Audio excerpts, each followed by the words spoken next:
Whether you call it Kveik, Kvik, or Kvike, there's no denying that this unique Norwegian yeast has had a remarkable impact on the brewing scene, and Imperial Yeast's A43 Loki is one of the best versions out there. With the ability to produce a clean beer when fermented as warm as 104 degrees Fahrenheit or 40 degrees Celsius, you heard that right, while also performing well at more standard ale temperatures, Imperial Yeast A43 Loki is as versatile as it gets, meaning you have zero excuses for failing to brew throughout the year.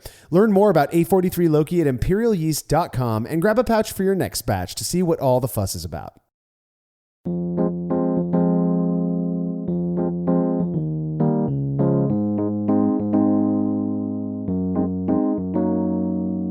Legend has it that in the early 19th century, George Hodgson of the Bow Brewery in East London created an assertively bitter and relatively high alcohol beer that could better survive long overseas voyages, specifically those between Britain and its then colony of India.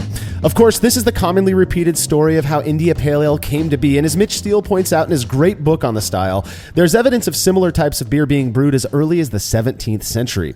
Regardless, one thing we can all agree on is that over the centuries, IPA has taken on many, many forms. This is the Brulosophy Podcast. I'm your host, Marshall Schott, and joining me on this episode to chat about the unique style called Brut IPA is contributor Andy Carter.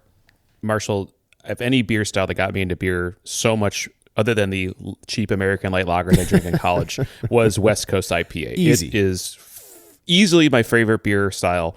I mean, Lambic and Goose, they hold a candle, but honestly, West Coast IPA is my favorite, and I love exploring the new variants. And I think if you've seen this, if anyone's paid attention to craft beer in the last 10 or 20 years, especially in the United States, IPA has driven basically every step forward in any case, from American Pale Ale, Sierra Nevada Pale Ale, classic hallmark of pale ale style, to West Coast IPA and all the variants that came out of Southern California and across the country, even the Midwest and even the East Coast, hazy IPA. And one of the styles along the way was called Brut IPA, and that was focusing on the dry, crisp, ultra bitter versions while keeping that high flavor. And I think it's fantastic to talk about because it's such a unique hallmark of the evolution of IPA. Yeah, I once heard somebody say, I forget who it was, but they commented that where we're at in craft brewing today is built on IPA. That without IPA, I mean, there's no predicting how small this whole thing could possibly be, but you go anywhere and there's 15 different types of IPA. It's immensely popular for good reason. It's a wonderful base style, I'll say. Now, growing up, when I heard the word Brut, I immediately thought of the pungent green bottle drugstore cologne that Santa often left in my stocking for Christmas. I know, every year that's what I got. So thanks, Santa. Of course, as I grew up and I began my life of boozing and all, it came to mean something completely different. And then a few years ago, when the term got slapped in front of IPA, my understanding of Brut evolved yet again. I'm looking forward to not only chatting about what makes a Brut IPA, but sharing our thoughts on the style as well as the results of my attempt to brew one using short and shoddy methods. If you're a fan of this show and you'd like to receive a reward for your support, consider becoming a patron of Brulosophy over at patreon.com/Brulosophy. By making a small monthly pledge, you'll receive rewards like access to unpublished contributor recipes, unique discounts at YakimaValleyHops.com, and an invitation to a monthly live Q&A session with somebody in the brewing world. This month's guest is Jeff Daly, Associate Sensory Scientist at Haas, one of the largest hop companies in the world. After spending a few years brewing in his garage, Jeff landed a gig with Haas where he helps us all to better understand the characteristics certain hop varieties impart to beer. Trust me, this is going to be a very fun session, especially if you are into hops like we are, if you love IPA as much as we do. If you want to be a part of this session, you have to make your pledge at patreon.com/Brulosophy. By this Friday, July 29th, 2022, as Jeff is going to be taking questions that Saturday, July 30th. All past sessions are available on our private Patreon and Facebook pages so that you can go back and watch them whenever you like. Learn more about becoming a patron over at patreon.com/Brulosophy. Another really easy way to help us out is by using the links found at brulosophy.com/support when shopping online. Your experience doesn't change at all, and we get a little kickback for the referral. In addition to links to some of the most popular online homebrew shops like More Beer and Great Fermentations, we've also also got links to other very popular sites that people like to shop at online that don't want us to say their name on the show, but you can go use those links, bookmark them, and we get a little kickback for that referral. And if you wouldn't mind letting us know what you think about this show by leaving a rating and review in Apple Podcast or wherever it is you listen to podcasts, we would seriously appreciate it. We are just bumping up to that 1,000 review mark, and it'd be cool for you to help us get there on Apple Podcast. All right, feedback is brought to you by Clawhammer Supply, who are known for their incredible all-in-one electric brewing systems. I've had the opportunity to brew on both the 120 and 240 volt systems, and I'm telling you, they are legit, efficient, easy to use with a relatively small footprint. You will not be disappointed with one of these units. Plus, the dudes behind the company run a killer YouTube channel, which you can find by searching YouTube for Clawhammer Supply. If you're in the market for electric brewing gear, make sure to check out what Clawhammer Supply has to offer at clawhammersupply.com. And please don't forget to let them know Brulosophy sent you, and that their hard-earned sponsorship is not going to waste. So again, that's clawhammersupply.com. Johnny wrote in with a comment after listening to our recent Brew A episode. He said, in the last Brew A episode, you got a question about strawberry flavors in lager beer. I think this might be a yeast issue. Pretty much every beer I have ever had that has been fermented with the 3470 strain, that's the Weihenstephaner strain, has had a bubblegum ester. I get it in homebrew and commercial beers, including imports from Germany. My understanding is that bubblegum flavor is a combination of strawberry and banana. Maybe what I get as bubblegum, the letter writer receives as strawberry. Considering the popularity of that yeast strain, it is a good possibility that the brewery that this guy who wrote in was talking about, that they may be using the same strain that he is, or maybe it's just something else completely unrelated. No, it makes sense. I mean, yeast, even though we call it lager, right, is supposed to be clean and devoid of yeast character. There's still yeast character. Beer is primarily yeast character at the end of the day. So it makes sense. I don't ever think about it like that. I do get some ester profile from a 3470. I think it is unique. I've never tied it or thought about it as strawberry and banana. Makes perfect sense as it's possible. I do get more of an ester when I run it a little hotter. And hey, I know professional brewers, and if there's say they don't get a pitch of yeast, it comes off time, they got a beer to brew, they're going to reach for dry yeast, right? They're going to leave it in the back. Sure. Just like we use dry yeast, we leave dry yeast packets, 10, 20 grams. They're leaving bricks of yeast in the back. And by and large, I see these guys, it's USO5 or 3470. I don't think I'm giving away any secrets, but, two workhorse strains that are sitting waiting to be used because the shelf life, 4 or 5 years, something like that. So, that's kind of how it goes. Yeah. Well, I'll tell you what, I've used not only Saf Lager 3470, but other versions of the Weihenstephan lager strain, like Imperial Yeast L13 Global, same source, right? So many times over the years. I mean, I have brewed with these strains many times, and I have never gotten anything resembling either strawberry or especially bubblegum from it. When I hear bubblegum, I think Belgian ale. So, if I'm tasting bubblegum, I'm thinking I either picked up some sort of a contamination in a pale lager at least, or I'm using the wrong strain, or something is up with the yeast, whatever it might have been. Now, I've heard some people say when using that strain that they get a slight hint of like lemon kind of on the back end of once they swallow that organoleptic retronasal thing. But that's only when they're fermenting simple pale lagers, not anything else. Something that doesn't, again, there's nothing to hide behind. But again, in my experience, that the Weihenstephan lager strain has always been super clean, really robust. It tolerates warmer temperatures really well. People can't seem to perceive a difference between that strain fermented in a pale lager at 50 degrees Fahrenheit or 10 C and one fermented at 68 or 20 C, 68F or 20 C. So I really don't think, even if people are fermenting warm with that one, I'm just not sure that it's driving a strawberry ester. I just don't know what that would be, other than we kind of spitballed it a little bit, on that episode, that it could be a water issue. But even there, I don't know how you would get strawberry. And I'm not sitting here trying to question anybody else's perception. It could be that I'm just not, that I'm missing it, that I'm just not picking it up. But again, based on my personal experience, I cannot say that I don't think it's the yeast that they're using. Yeah, and in general, these things that one person gets it and other people don't. I mean, that happens too, right? This was not unlike an experiment or something where we're doing a little more controlled study where 20 people do it and we ask a certain question. Right. One person's ability is so different. Also, we are trying to pick out one variable out of a sea, right? This could be 5 things that, when they happen at this brewery together, create this flavor, right? never happens anywhere else. So yeah. Well, clearly it's happening to more than one person if Johnny is kind of shares this experience. So it could be something, again, that we're missing, and I'm just an idiot, which is highly likely. Just ask my wife. So well, we appreciate the feedback, Johnny. If you have show feedback, you can send it to feedback@brewlosophy.com or leave us a note on social media. When we first started publishing articles at brewlosophy.com, it didn't take long for people to start asking when we were going to start a podcast. And after 3 years, that's exactly what we did. And soon after that, we started getting a ton of requests to start a YouTube channel, something that takes a lot of effort, not to mention time. Well, it's been 5 years since we released the first episode of this, the Brewlosophy podcast. And, well, we actually do have a YouTube channel, one that can be subscribed to right now so that you will be notified of any videos that get posted, in the near future. When we return from this break, the focus will be on Brut IPA.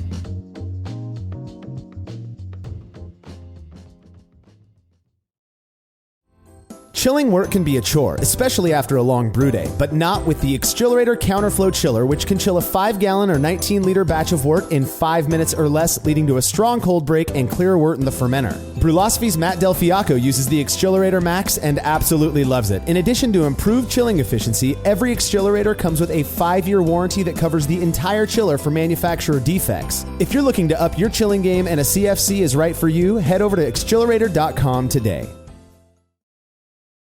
There's no denying that stainless steel is the best material for brewing equipment, and Delta Brewing Systems offers some of the lowest prices on high-quality stainless gear, like the Firm Tank, which in addition to holding 8 gallons or 30 liters of wort, comes with a domed lid to even further reduce the chances of a messy blow-off. Plus, it can hold up to 4 psi of pressure for closed transfers. Delta Brewing Systems also has their own line of brew kettles, as well as one of the lowest-priced all-in-one electric brewing systems out there, and their prices are shockingly low. If you're in the market for legit stainless gear that won't break the bank, do yourself a favor and head over to deltabrewingsystems.com today.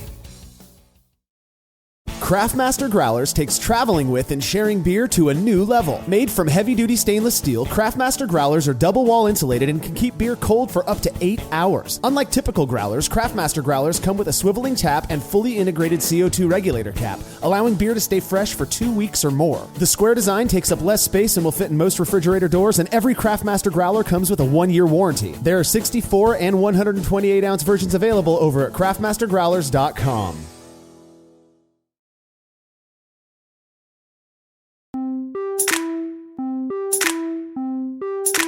I love hops, especially when they're used to make crisp, clean, and yes, personally clear beers. As Hazy IPA was climbing the ranks of popularity, so-called West Coast IPA seemed to be what people who preferred the types of hoppy beer that I do were turning to. And while it continues to be an incredibly popular non-hazy option, a newer style of IPA hit the scene a few years ago that offered drinkers a completely different, unique experience.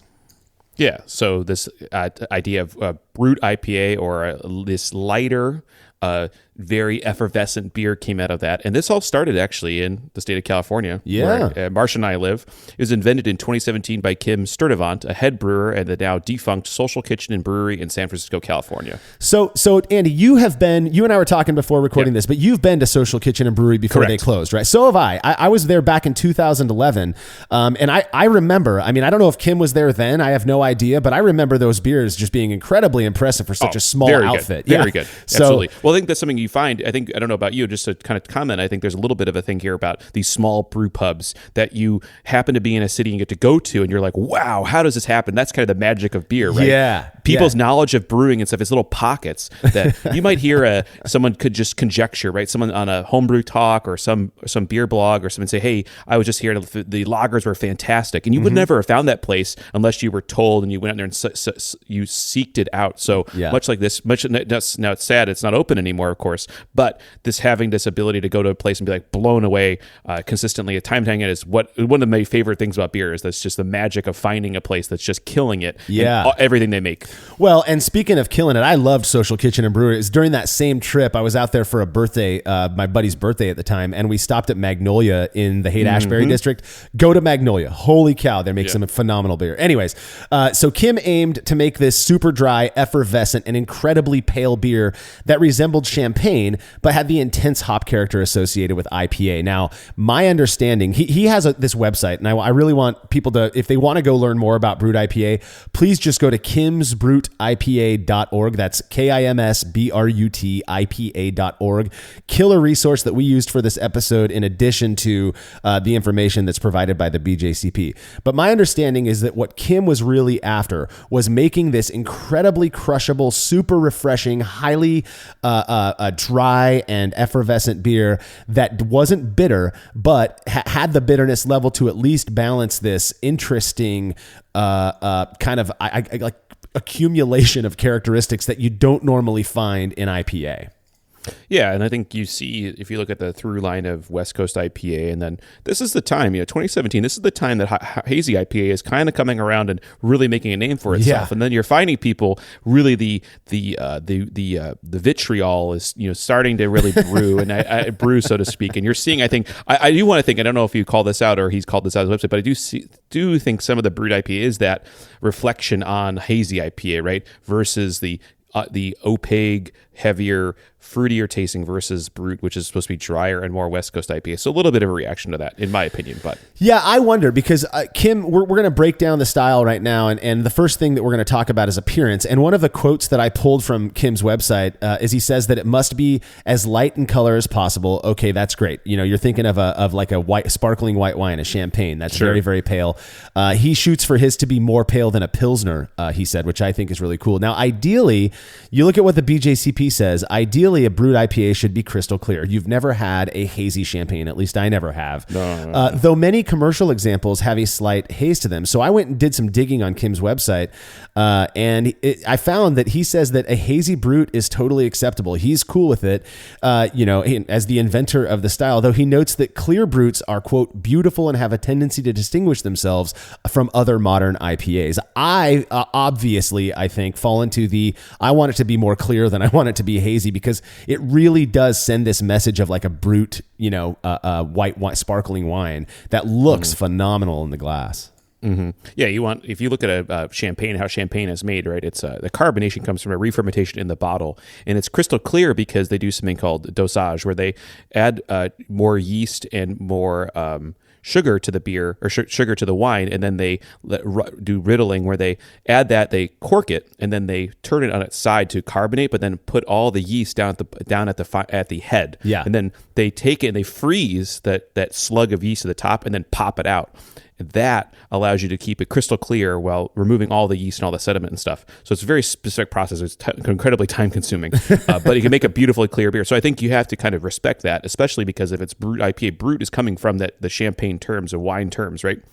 Yeah. So you want it to look and to be like that. And so, yeah, it is notable. I think, and this has been covered over time as the increasing and dry hopping of beers. Dry hopping is going to add haze, period, right? Yeah, exactly. That is going to add a opacity to the beer, to the beverage. And I don't think you can make an IPA today or any time in the last 10 years without some level of dry hopping has to be involved. So, and that's definitely the case for this. We're going to talk about that in a bit. Now, one area where a Brut IPA is going to look quite a bit different than, say, the champagne that it's modeled after is in terms of the head. It's supposed to have this big, massive, rocky, billowy, stark white head with really tight, persistent bubbles that just cling to the side of the glass, in part because of the proteins, from the malt, right? And we expect that nice big head, but when you add that level of effervescence, that level of carbonation, that's going to maintain that foam, that cap of foam as well. And the Brut IPAs that I have had all have that very nice, compact, tight, super white, sticky head that is just really fun. Obviously, if you pour a glass of champagne, the bubbles rise to the top and then fall right back into the liquid. Yeah. So that is one area of difference in terms of appearance. Okay, let's talk a little bit about the aroma. I think most people kind of have an idea of what we're going for in modern versions of IPA today. It's kind of peeling away from the old piney and grapefruit stuff and going more towards the tropical fruit, citrus. This is a style of beer, this kind of new sub-style of IPA that I feel works incredibly well with some New World hops like Nelson Sauvin. Because you are modeling it after a champagne, you can use these hops that tend to impart that kind of white grape, almost wine-like characteristic, and it works beautifully in this style. Yeah, especially you're trying to call those parallels. When you say Brut IPA, your first term is going to be thinking wine, right? Yeah. So you're going to do the Nelson Sauvin, and I think some variants of Sabro also have this too now. It's kind of modernized. And actually, I think Nelson Sauvin has kind of changed over time. We're back to where it was maybe in 15, 16, 17, where it was very white wine, very grapefruit, very grapey kind of thing. So very cool. And looking at flavor wise, you can have anywhere from these newer hops. I think you can even rely and pair with older hops that kind of have some of those grapefruity kind of, those are secondary flavors to wine. And I find like, if you like hoppy beers, you like white wines where there's a lot of tropical citrus, papaya, guava type things. And you can find those through all those hops. So it's a range, but I do think focusing on the New World is here important because that's when the time and place of brewing, those are hops that people focus on heavily in any type of IPA. Yeah, I mean, and I think the idea was to take what we had developed as IPA, that and what people came to love about these modern hops, modern American and New World hops, and to put that into this beer that is just super effervescent, clear, pale, and wine-like, and I think it works really well. So Kim nailed that one. In terms of the malt aroma, you want it to be in the background, never caramely or sweet.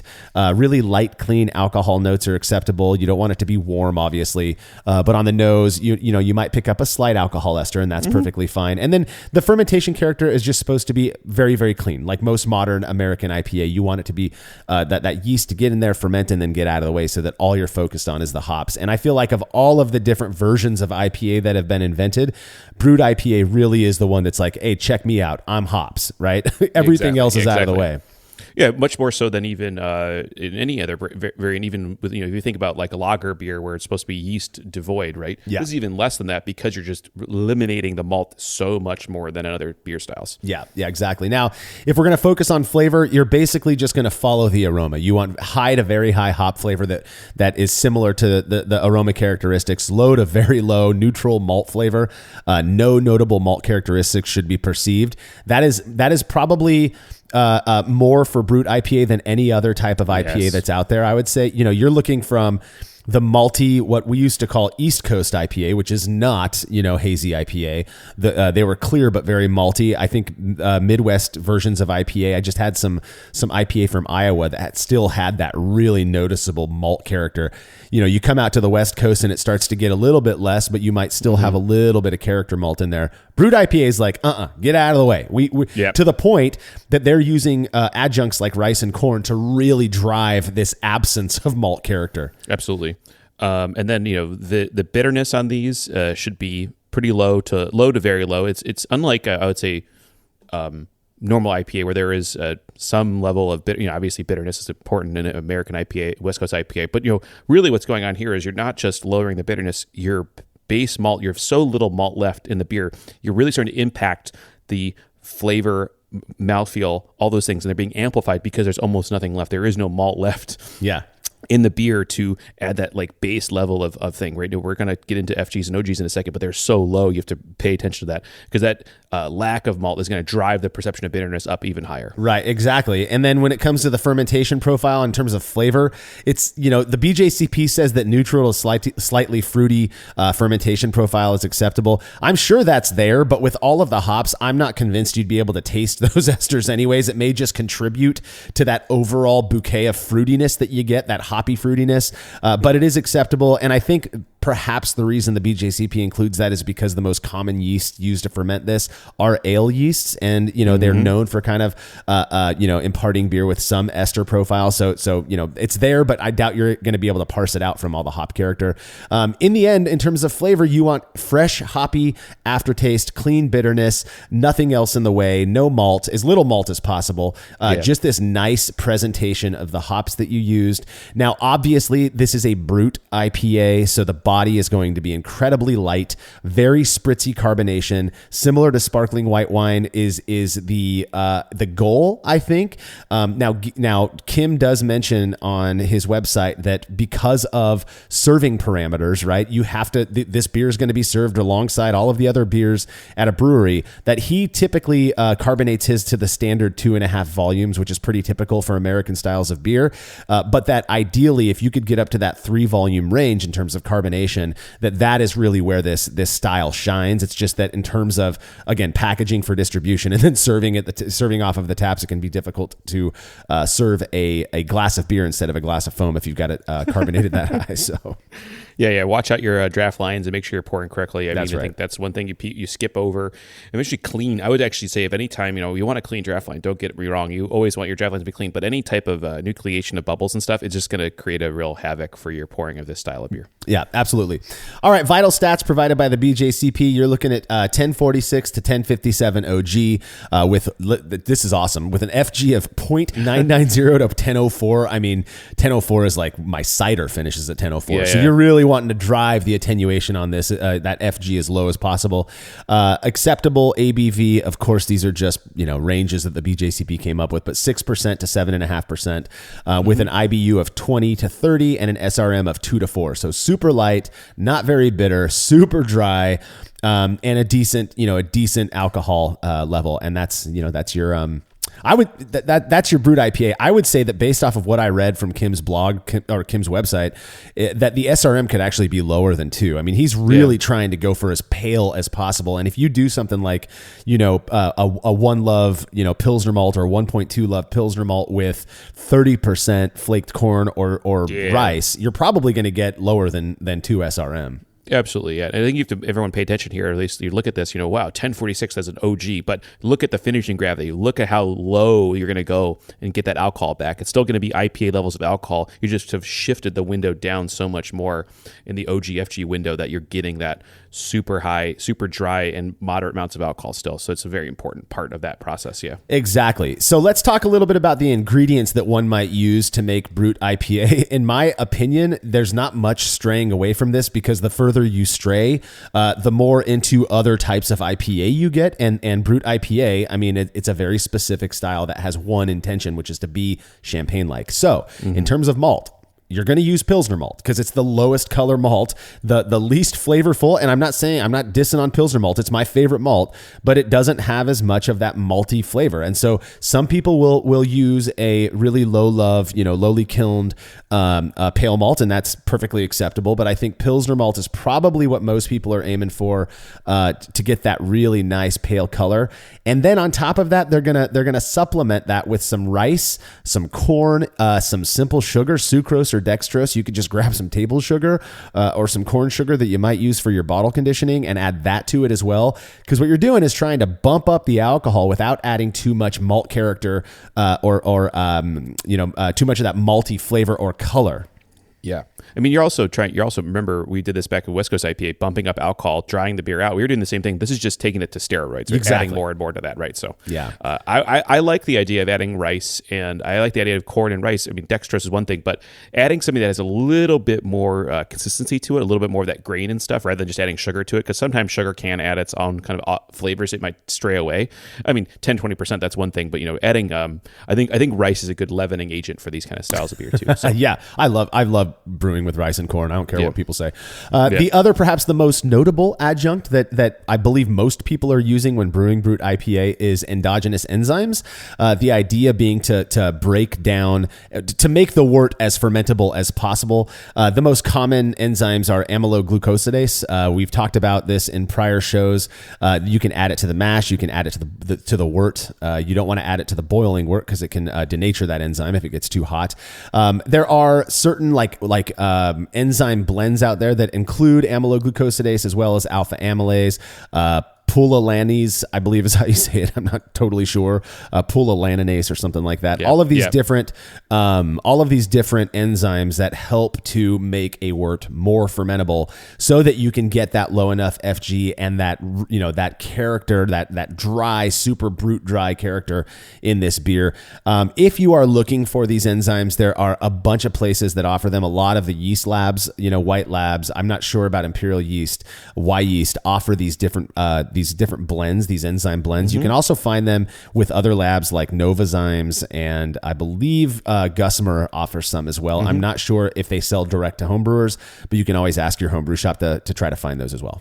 Yeah, I think there's many impacts, and I think this is while we're seeing that these enzymes are required, or I think they're a requirement in my opinion for Brut IPA just to get the numbers to make sense. But these have other factors too. I think professional brewers use these to essentially create flowability in wort, to extract more enzymatic. Essentially, since you're adding enzymes, you're trying to get more enzymatic power, right? And different enzymes are going to break things down differently. I mean, American Light Lager, we're not too far away from American Light Lager in the making of this beer, right? So we're hopping a yeast choice away from that style, and so that's one way to increase your fermentability, and then use less ingredients, right? Hey, we're only using an OG of like 1046, right? That is not much of a beer, because we're going to lower the FG so much. So exactly, these are tools in a toolkit. Don't think these are just used just for this style. There are a lot of different applications to explore. Yeah, and there are a lot of people who won't use endogenous enzymes, and they still are able to get that super low FG. So that is not a necessity. The people that I talk to who are brewing Brut IPA are using these enzymes, and they seem to work really well. Now, I like how you mentioned that we're getting pretty close here to just a Pilsner. I mean, without the hops. We haven't talked about hopping yet, but the other thing that we're getting close to is this newfangled style called cold IPA, right? Ooh. Which we're not going to talk about it now, but that's a different episode, Marshall. That's a different episode. That and what's the other one? IPL, right? Oh, what's the IPL. difference? I get that email multiple times a week. What's the difference between IPL? My friends at Enegren Brewing down the street in Moore Park, they have not a cold IPA. So there's all these different names. People are playing with the puns and stuff like that. So yeah. Well, back to Brut IPA. In terms of the hops, you're looking for to use high oil, notably pungent modern American and/or New World hops. What does that mean? Citra, Mosaic, Galaxy, Vic Secret, Eldorado. All of the hops you all want to get your hands on all of the time. That is what you're going to use in this beer. Not much else to say about that. You want the hop character to be in your face. When you're pouring it off the tap, pouring it from a bottle, pouring it from a can, you want to smell that hop bouquet before you even bring it to your nose. And this may be a good application of the newer types of hop products that Yakima Valley Hops has, and other places that have less vegetal matter, to try to decrease any type of impact those might have in the beer, right? There's just to lighten everything up, to make everything easier. You don't have to go to pellets immediately, right? There's other products that kind of come around in the last few years, especially for home brewers, that didn't exist before. So worth checking out. Oh, yeah. I mean, Haas is coming out with so many flowable hop products that are just pure hop products with nothing else in it that leave no vegetal matter in your beer. Brut IPA seems like a perfect style for that, because you don't want that grassiness to come through. You just want the goods, from those hops. So, exactly. I mentioned yeast earlier, that a very common strain is going to be the Chico strain. That would be Imperial Yeast AO7 flagship, or Kal-El from White Labs, 1056 from Y Yeast. Very, very common yeast for this.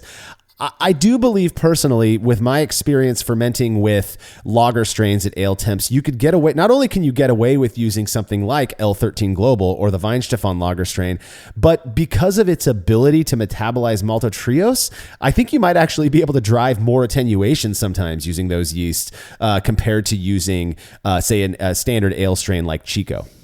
Yeah, I mean, I think it makes sense to try a lager strain for this. I mean, it's IPA, the A being the ale, of course, but that seems to not matter. I mean, it's kind of technique driven, right? You mentioned earlier we're in a place in the IPA or the spectrum of making beer that we're so far away from their stuff. It's worth an experiment, right? I mean, I think you might find that certain strains of lager are going to work better, be lighter, crisper, drier, all those things that may drive the beer in a direction you want to go versus just using a standard ale strain. Yeah, I agree.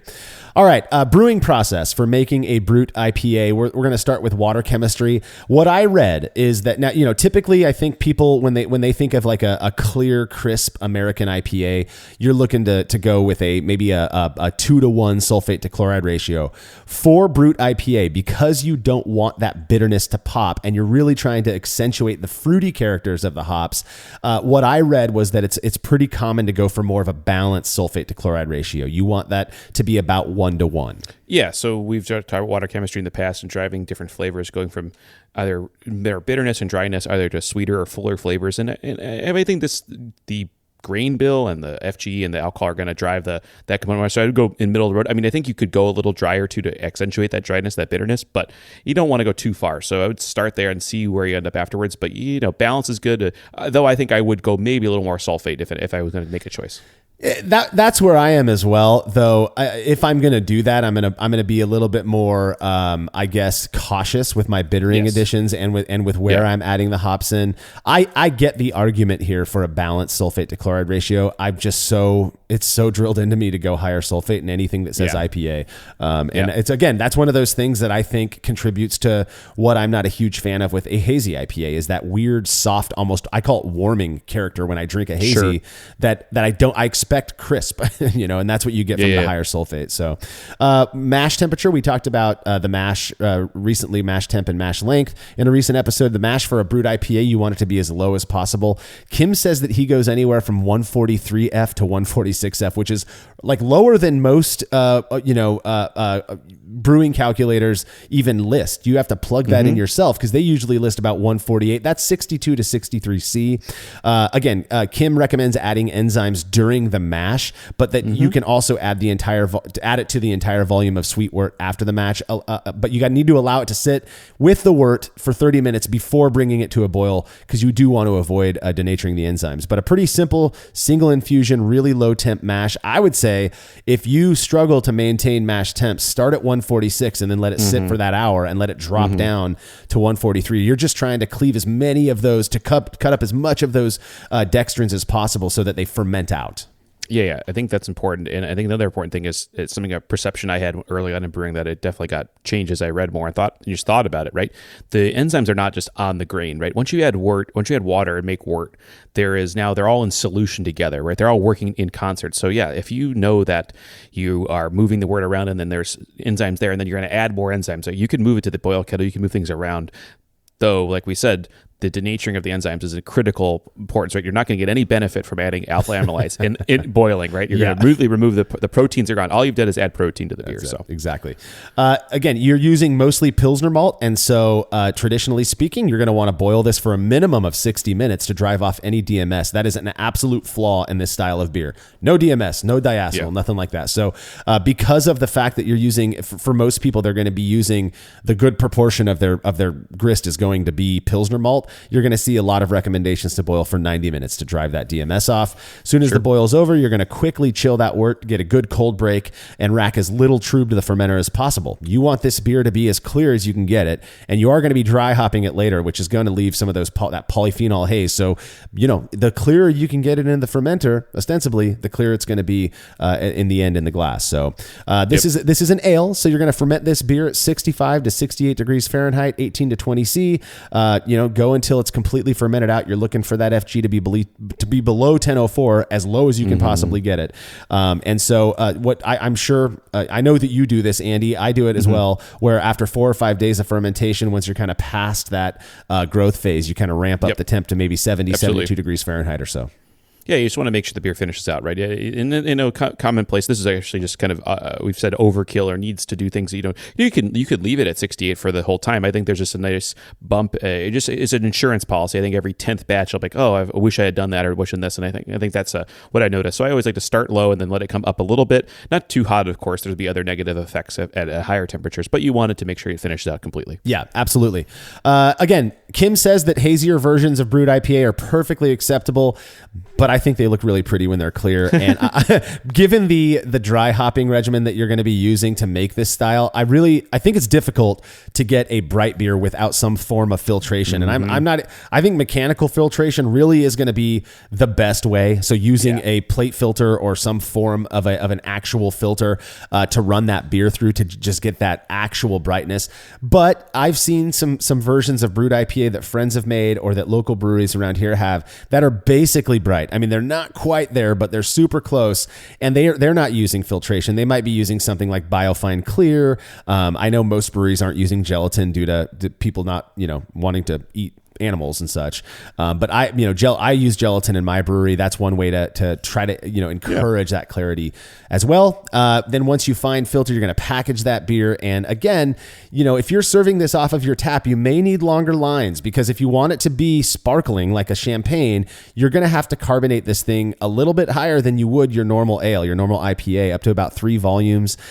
You can stick with 2.5 volumes, or, give or take. That's what you're normally going to see in a brewery anyways, or in a pub, and it works perfectly fine. I've had plenty of Brut IPA that have been not sparkling like a champagne, but the ones that I've had that are super effervescent are the ones that I've found to be the most enjoyable, I think, because it completes the experience.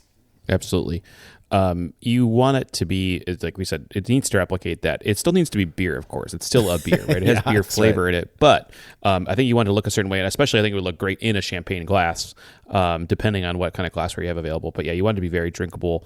I've had a handful of these. We'll get into examples in a second, but they in general, the overarching thing is that aroma is just as hoppy as any other beer you have, but the appearance of that is so light that it's kind of deceiving what you're about to drink. So yeah, absolutely. So in the end, Brut IPA, you're looking for clean fermentation, very, very low malt presence, the absence of off flavors, DMS and diacetyl. Again, no in this beer. Super hoppy, crisp, and effervescent. Really, really crushable, refreshing, and just enjoyable to drink.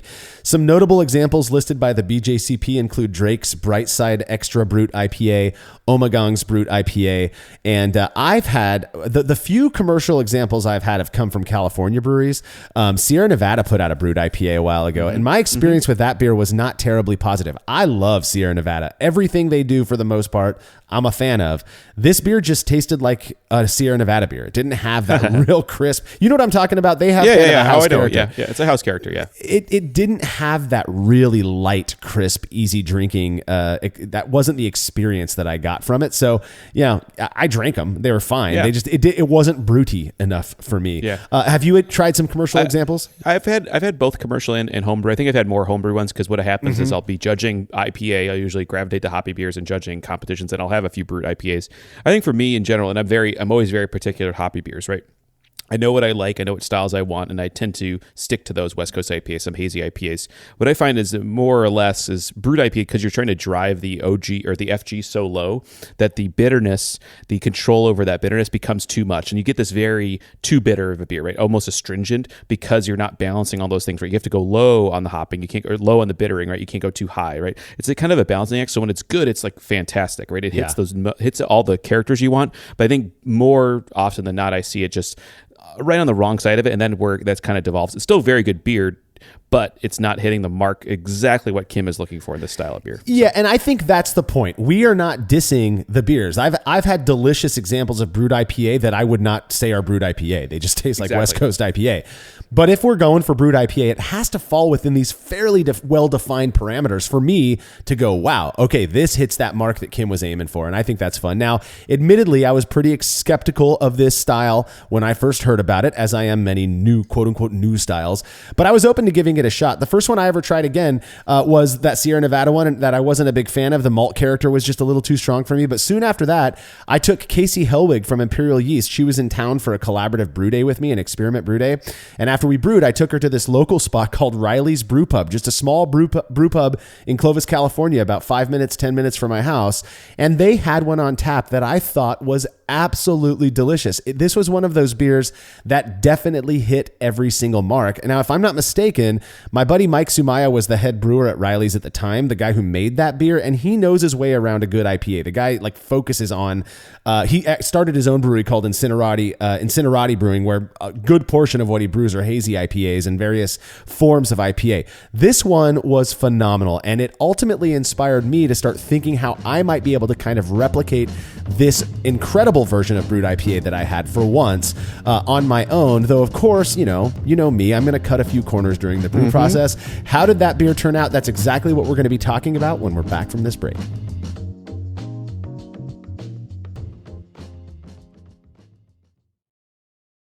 After a long brew day, the last thing I want to do is waste more time chilling wort. I've tried so many different options, and ultimately I settled on the super efficient immersion chillers made by Jaded Brewing.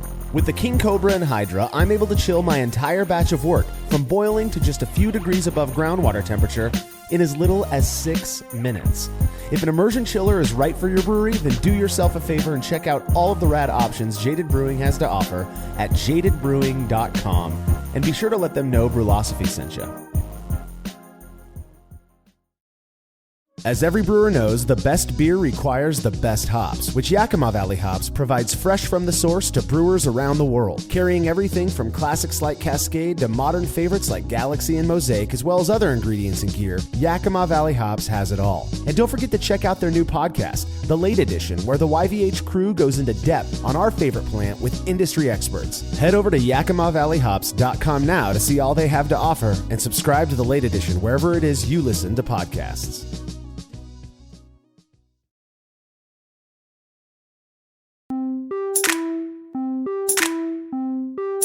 Some people seem to mistake my love of pale lagers for a hatred of hops, but that is not the case at all. I genuinely love hoppy beers. I have just an absolute love of IPA, especially West Coast styles that aren't too malty, not too hazy. Now, one of the things that keeps me coming back to pale lagers, though, is that they are crisp, highly drinkable, and super refreshing. Some may be surprised to hear that it's not the haze that keeps me away from hazy IPA, but the fact I don't perceive them as being very refreshing. They leave my mouth with a weird coating that lingers for way too long. I don't like that fluffy mouthfeel or that cloudy mouthfeel. That's not something I enjoy. Brut IPA, to me, seemed like an ideal melding of what I love about IPA and what I love about pale lagers. So I designed a recipe a couple of years ago that I ended up brewing short and shoddy style. This was on my full volume brew in a bag 240 volt electric system.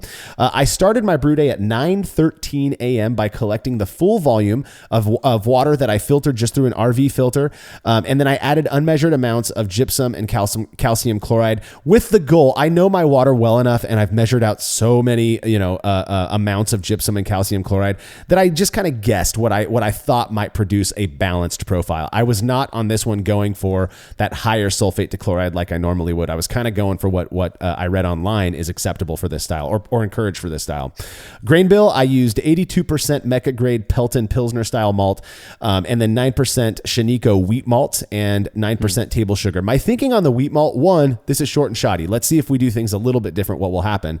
But also, I was hoping that I was curious to see if that wheat malt would contribute to that really rocky head. I didn't want this. Interesting. Yeah. And it was only 9%. I don't think you're going to perceive that, And so I've also had really good luck. That's one of my favorite Mecca grade malts is their Shiniko wheat malt. You can do an 80% American wheat beer with that malt and, just supplement the other 20% as Pelton or their La Manta, pale style malt. And I'm telling you, it's absolutely delicious. It has a really nice weedy flavor that I thought would work well with this Brut IPA. Again, 9% table sugar as well, because I did not use corn and I did not use rice. I used table sugar because I just wanted to add fermentability without adding malt character. When the water was to strike temperature, the grains were added and stirred to incorporate before I checked to ensure it was at my target mash temperature of 148 degrees Fahrenheit or 64 C. Why didn't I go lower? Because I'm a scaredy cat. There was one time in my brewing history where I accidentally mashed at 146 F, and I remember texting Denny Kahn and being like, what do you think is going to happen here? If I screwed this red ale up, this was like 5-6 years ago. He's like, dude, it's going to be completely fine. Don't worry about it. Still, it turned out great. That was a really nice hoppy red ale. I just have this weird thing in my head, 148. The other thing is, even on an abbreviated mash rest, I know that without, I don't use a pump, especially when I'm doing short and shoddy batches, that's probably going to drop about 2 degrees over a half an hour. So that was why I chose 148 degrees Fahrenheit. Now, at this point, I don't know why. It was during the mash. I don't know why I added it during the mash and not to the wort afterwards. I think I read somewhere that that's the way you're supposed to do it. I think that's what Kim said he does on his website.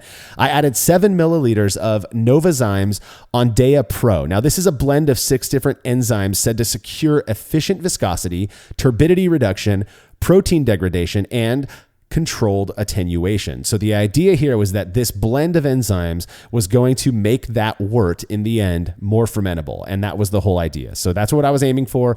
Again, that's Novozymes Ondea Pro. You can go Google that and check them out. They have a ton of brewing enzymes that can be used for multiple different things. Really cool stuff. Absolutely.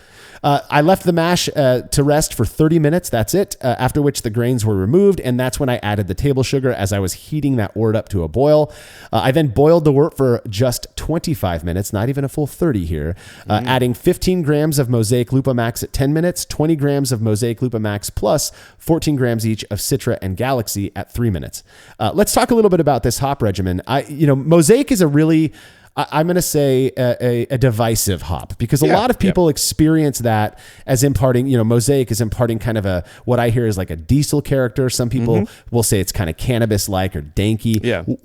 I love Mosaic. One of my favorite single hop beers I've ever made was just Mosaic and Maris Otter, it was a smash beer. So I was going for the blend of that stuff that I like with the Mosaic with obviously this high citrus and tropical fruit hops, Citra and Galaxy. Yeah, so I think Mosaic, like the name purports, it's got a lot of different characters for a lot of different people. And I think you see this with hops as they mature, as they first come out, and they have like these great, amazing flavors. Like, oh my God, I need this in every single beer I make. Yeah. As they scale up the hop, as the hop becomes more mature, it goes through kind of a shakeout phase, right? They want to recreate that, but they have to scale up the acreage, right? The hills, the number of hills are going on. Yeah. And then as a hop comes over that hump, that maybe that kind of problem area because of scale up, then it comes back to where it's good. And I think I've noticed that with Mosaic. I've noticed that definitely with Citra, is that Citra was very good, and then it kind of waned, and then now it's back, and Mosaic is kind of hitting their curve. So yes, absolutely. And unfortunately, because Mosaic is used so much in hops, some people like to ascribe certain flavors only to Mosaic and then immediately say, I'll never drink that beer. Mosaic sucks. Yeah. Right? So just remember that. So, but I like this idea of combining both Mosaic, Citra, Galaxy, because these are all hops are going to have the similar kind of kaleidoscope of flavors that are going to drive what is desirable in Brut IPA, which is that super fruity, super pungent aroma. And these are perfectly the right hops for this. And I notice here that it's 25-minute boil, all the hops at the end. So you're getting some bitterness, right? We want a little bit of bitterness, but not that full 60-minute bitterness. Hence, hey, only boil for 25 minutes. You only have to boil for 25 minutes in this case. Yeah, exactly. And that was my thinking, right? Especially what you were saying about this hop blend.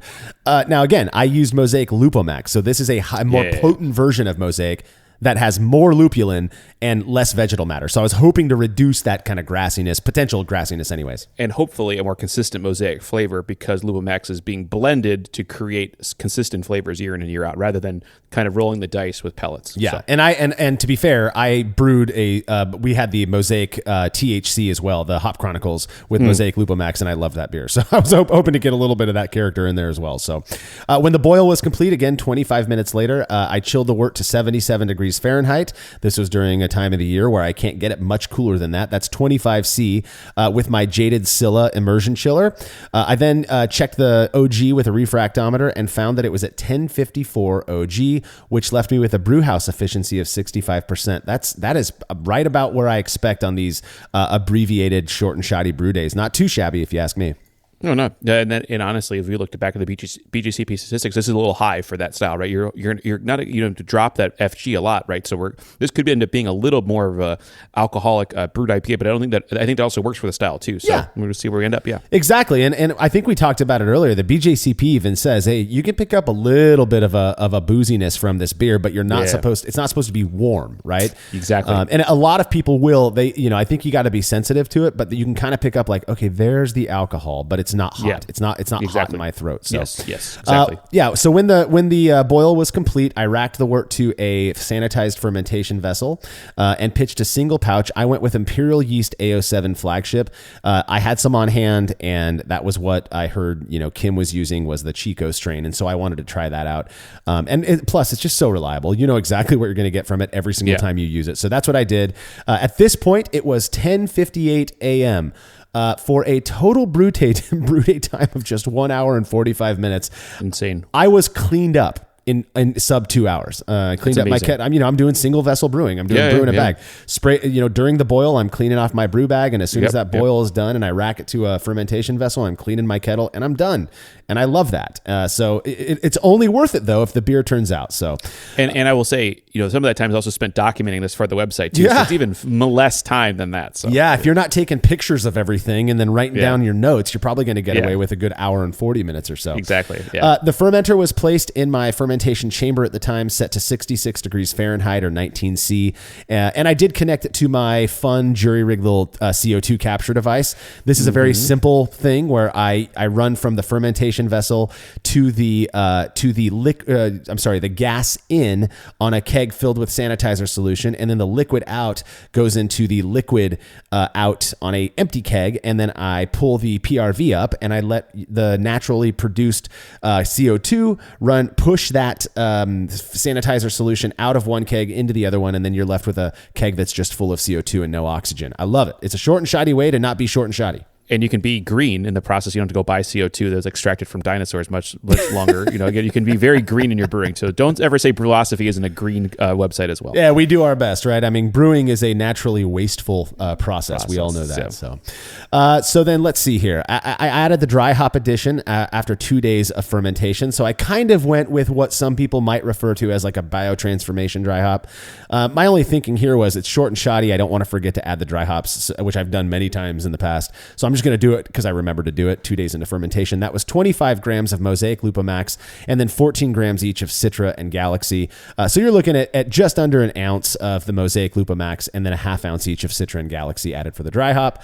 After 3 more days, I noticed that fermentation seemed to be complete. So I took a hydrometer reading showing that the beer was at a very dry 1.002 FG. I was perfectly pleased with that.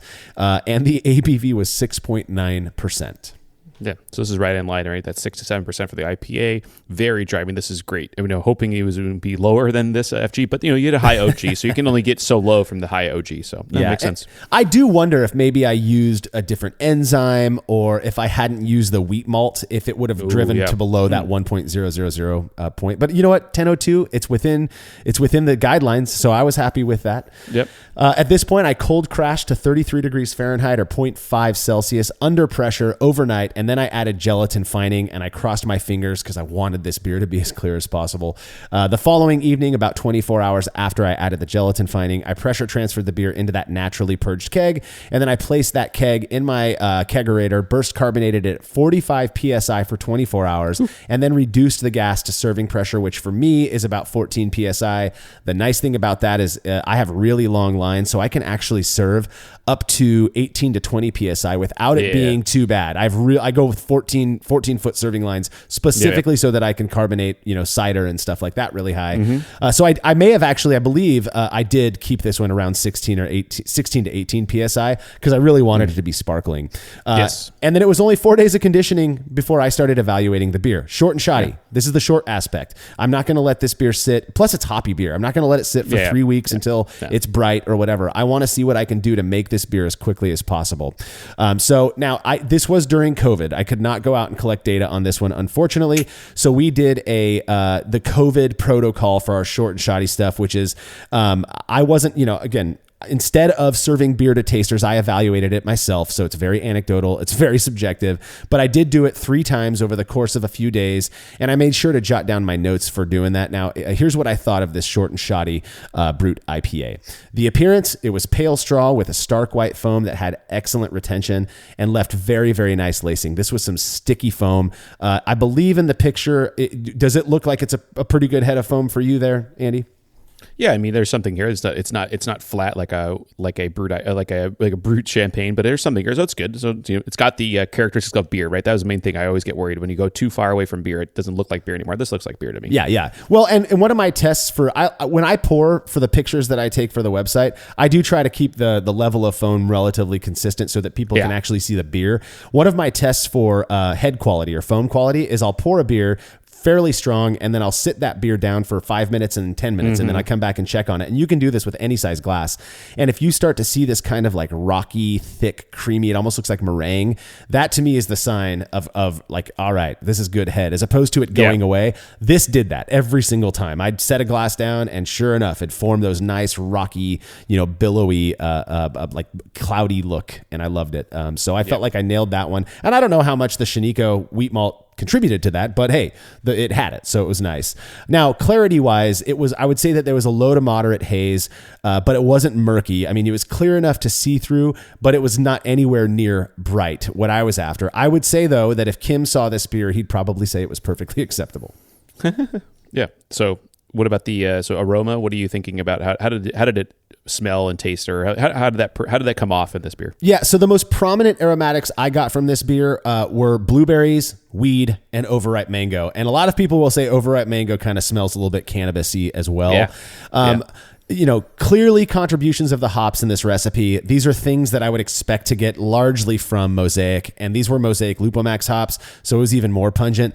The malt aroma was definitely lacking. That was by design, but I did get just this subtle whisper of vanilla, which I've come to associate with Pelton Pilsner malt. That's just something I get from it. A lot of people have written me emails, commented on our stuff saying, I don't get that. I just get a nice clean Pilsner malt. I don't know if it's something I'm just sensitive to or if it's a part of my process where I'm picking that up, but I actually kind of like it. It really, to me, it contributes this fullness of flavor. It is incredibly subtle. I can understand why people wouldn't get it. I did not perceive any noticeable fermentation-derived aromas at all, like off flavors or anything like that. In terms of flavor, I detected a touch more bready malt character on the palate than I did on the nose. So I tasted this kind of like white bread red thing. I do think that was probably from that small amount of wheat malt.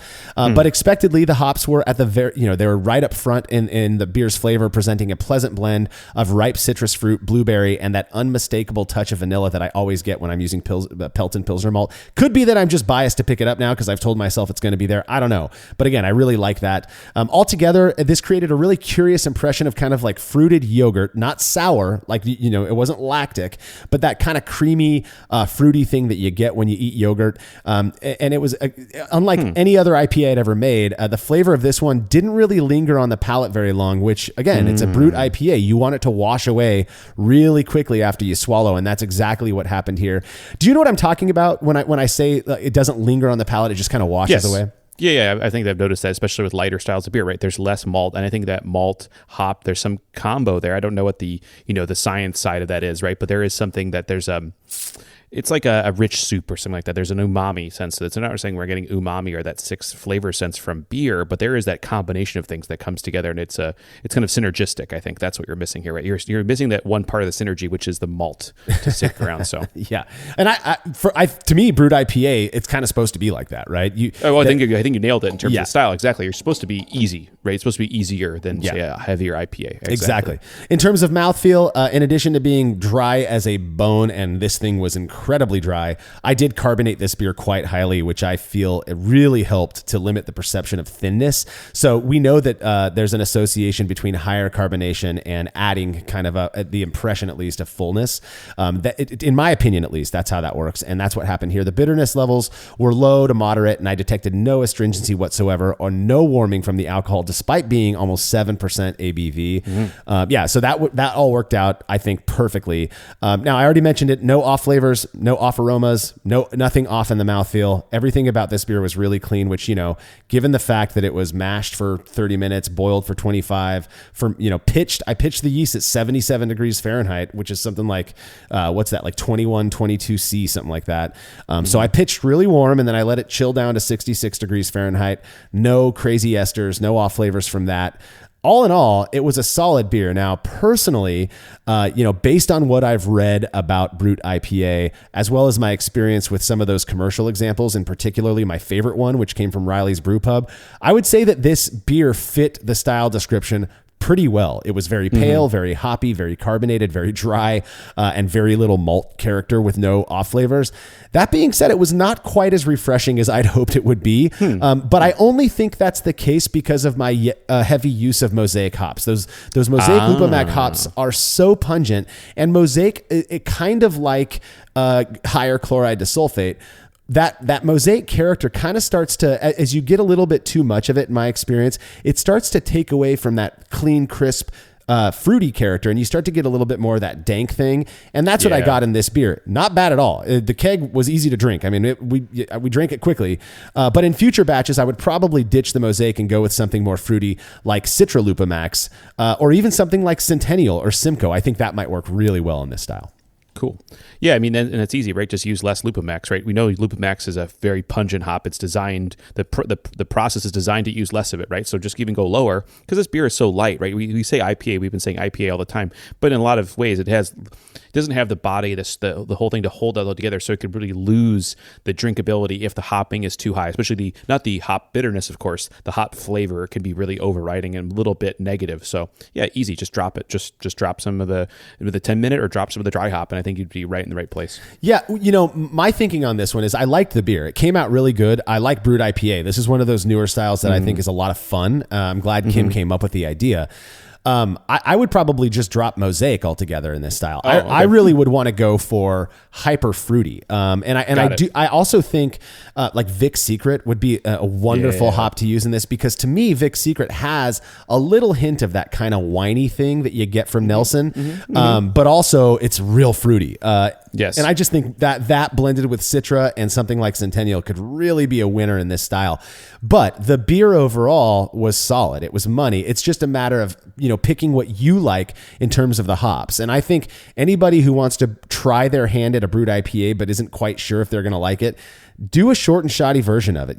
Mash for less time, boil for less time. You don't even need to boil that long for this style. You're not adding hops until later in the kettle anyways. Dry hop it well and make sure you get some enzymes in there, or just add more adjuncts that are going to increase fermentability without adding malt character. A lot of fun.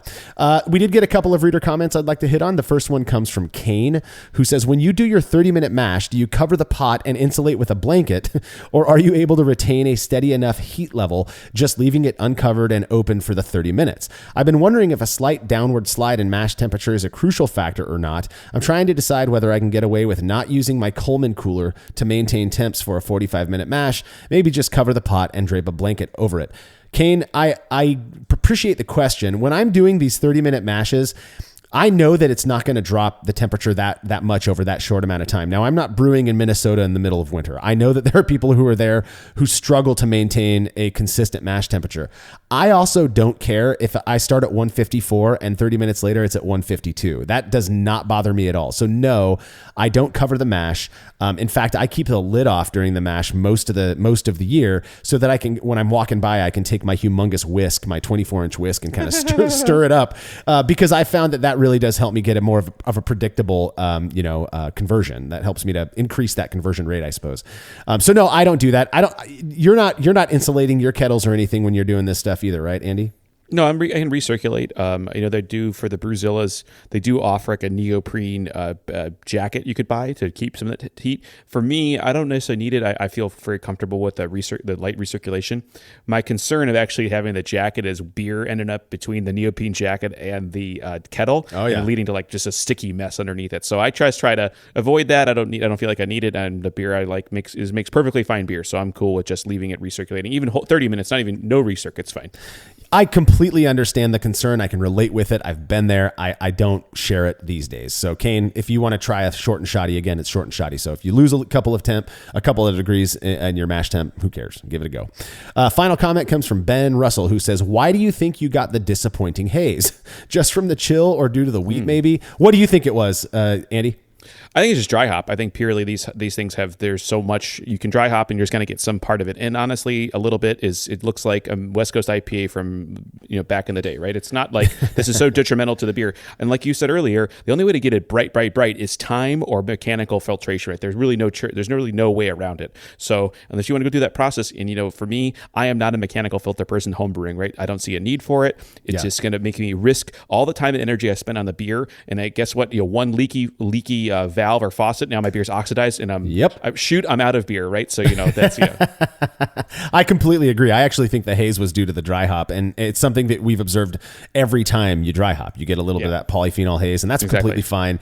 I do think that there are certain fining agents that you can add to make that go away. And just so people know, about 2 weeks after I evaluated this beer, there was still some on tap, and it was almost bright. I mean, a lot of that stuff is going to fall. Exactly. Time is the best clarifier. We know that. Absolutely. I'm not sure it's the best, but it is an effective clarifier. It's a free time if you're exchanging time for cost, right? Time is cheap, though sometimes it isn't, but it is something consistent. You don't have to think about it, right? You don't have to think about it. Yeah, exactly. I don't know if the wheat contributed to that haze at all. It could have, but I've brewed wheat beers that end up dropping clear in the same amount of time as a dry hop IPA. So, but it was what it was. I was disappointed at the time, but then after reading what Kim said on his website a couple of days ago, I was like, all right, cool. I nailed it. And he would have found it acceptable. So that made me feel a little bit good. So, well, that about covers Brut IPA. Andy, is there anything else before we wrap things up that you'd like to say?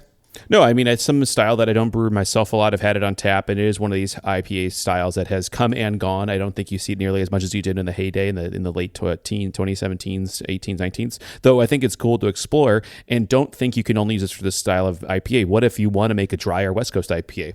Use the enzymes, right? Just think about these processes, because you're going to wax and wane. That's the best part of homebrewing, is that you can take all the pieces of something and make something new for yourself too. And just think about how you'd use these pieces to make the beer. You don't have to just hit the style guidelines. And Short and Shoddy showed you, this whole series is to show you don't fret the time you use. Use your time effectively. And take 2 hours made a pretty good example of one. So think about that when you go forward to make your next batch of beer. Exactly. I'll say it again. Tailor your brew day to you. That's what this is all about. It's a hobby, and hobbies are supposed to be fun. So, Well, remember to subscribe to the Brew Lab, where our host, Cade Job, takes you into the lab with brewing experts, so you're notified when new episodes drop. And don't forget, you can click on the link in the description of this episode to read all about this short and shoddy Brut IPA. The Brulosophy podcast is made possible by the generous support of our sponsors, as well as all of our rad listeners. We seriously could not do this without you. Cheers to everyone who has subscribed and left a review of our show. It makes a huge difference. If you haven't yet, please consider doing so. Head over to brulosophy.com/support to view a list of ways you can easily help us to continue producing this podcast. If you want a reward for your support, visit patreon.com/brulosophy. Thanks again for listening. We'll be back next week with another episode of the Brulosophy podcast. Until then, think beer. Start off the morning with some hot tea, lemon and honey, cause it suits my bro. Put some herb in the bowl, yeah, it's homegrown. Ain't gotta go through the middleman.